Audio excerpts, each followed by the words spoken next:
Mkishika William Ruto atasimama imara hata teleza. Cha muhimu sana na niseme kwamba katika uchaguzi tunafanya zote, hakuna atuchagui malaika. Ama tutachagua malaika? Malaika sio walibaki mbinguni. Tunachagua binadamu afanye kazi. Na mimi nimejua William Ruto sasa miaka 20. Nimekaa bunge hata huko naweza kuwa mdogo lakini hata huko amenipata bunge. Mimi ni term yangu ya 3. Nimefanya kazi na William Ruto. Jamaa anaamini kwamba Kenya hii itaendelea kama tutashikana pamoja bila ukabila, bila ufisadi, bila kubaguana. Na najua anapenda watezo sana. The first time tukiingia bunge, tuliingia na huyu mama Mary. Amesimama kidete na Arthur Odera. And I saw what he did for Mary here, akiwa deputy president. So I want to urge you people. Hakuna mahali ingine ataenda kutafuta kiongozi. Kuna kiongozi tayari. Na huyo kiongozi sasa anafanya kazi na baba Raila Amolo.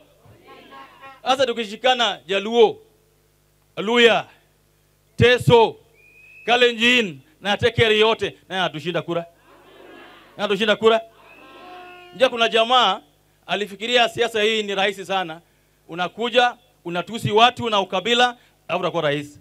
Leo hii tuko na uchaguzi 7 nchi mzima. Uchaguzi ngapi? 7. Iko moja ya Ugunja, iko moja ya Kasipul, iko moja ya Banisa, iko moja ya Magarini. Hizo uchaguzi zote jamaa ameshindwa kupata mgombea hata moja. Ameenda huko Embu kutafuta TDCP tapata candidate, candidate anasema hapana, mimi sitaki ukabila. Ameenda Banisa akatafuta candidate anasema hapana, mimi sitaki ukabila. Amekuja Ugunja hapa, Jolo anamwambia hapana, sisi chama ya ukabila hatusimami. Ameenda Kasipul huko, yani jamaa alifikiria ni rais. Anafikiria kwamba vile William alijenga chama ilikuwa ya ukabila. Leo anakaa anaangalia anasema hii kitu wenyewe ni shida kweli.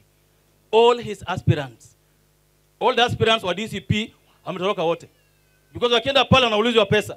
Anaambiwa toa milioni 1 hapa, toa milioni 2 hapa, ndio usome kwa chama. Sasa kimemramba.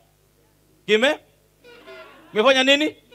And that's why ningependa kusema hapa nikiwa Teso North leo kwamba katika siasa lazima tusindikizane. Leo tunasindikiza William Ruto, kesho tunasindikiza Weta. Si ndio?